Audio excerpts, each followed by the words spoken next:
খিদে পেয়েছে, আমার খিদে পেয়েছে। সামনে যা কিছু পাবো ওইগুলোই আমি ছিঁড়ে চিড়ে খাবো। খিদে পেয়েছে, খিদে পেয়েছে।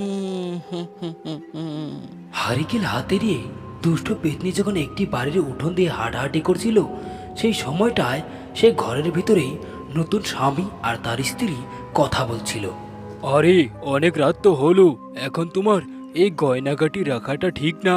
আমাদের গ্রামে অনেক চোর ডাকু আছে, তুমি এইগুলো থয়ে দাও, দিনের বেলা পিন্দো। আচ্ছা ঠিক আছে, তোমার কোনো চিন্তা করার দরকার নেই। দিন হলে আমি এগুলো খুলে ধুয়ে দেব। এখন তুমি শুয়ে পড়ো। আর সেই সময়ই তারা দুইজন বাহিরে থেকে একটি শব্দ শুনতে পায়। আরে বাইরে এটা কিসের শব্দ? মনে হয় কোনো চোর ডাকাত এসেছে।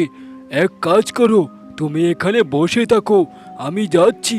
যদি ধরতে পারি একদম তাকে মেরে লাল করে ফেলবো, দেখো। এই কথা বলে সে তাড়াতাড়ি হাটে লাঠি নেয় আর সে বাইরের দিকে চলে যায়। তার স্ত্রী তাকে অনেকবার মানা করে, কিন্তু তবুও সে মানে না। কে রে? কে আমার বাড়িতে চুরি করতে এসেছে? হিম্মত থাকে তো সামনে এসে দেখা। এই কথা বলার পর সে এদিক ওদিক তাকিয়ে দেখে আর হঠাৎ দেখতে পায় দূরে কে যেন দাঁড়িয়ে আছে।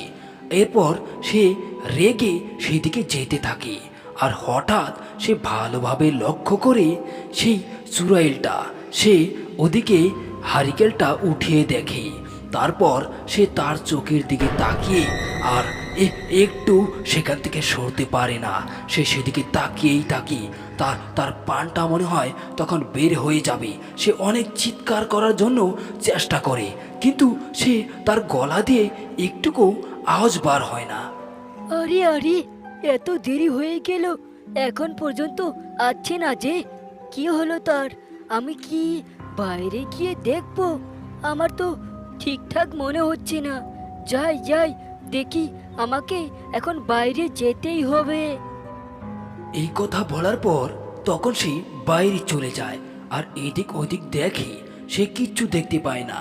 আর হঠাৎ একটা বস্তু দেখে সে আচরিত হয়ে যায়।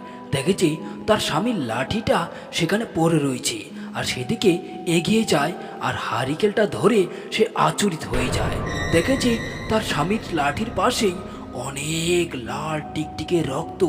এটা দেখে সে অনেক অনেক কান্না করতে থাকে, তার চোখের জল আর ধরতে পারে না।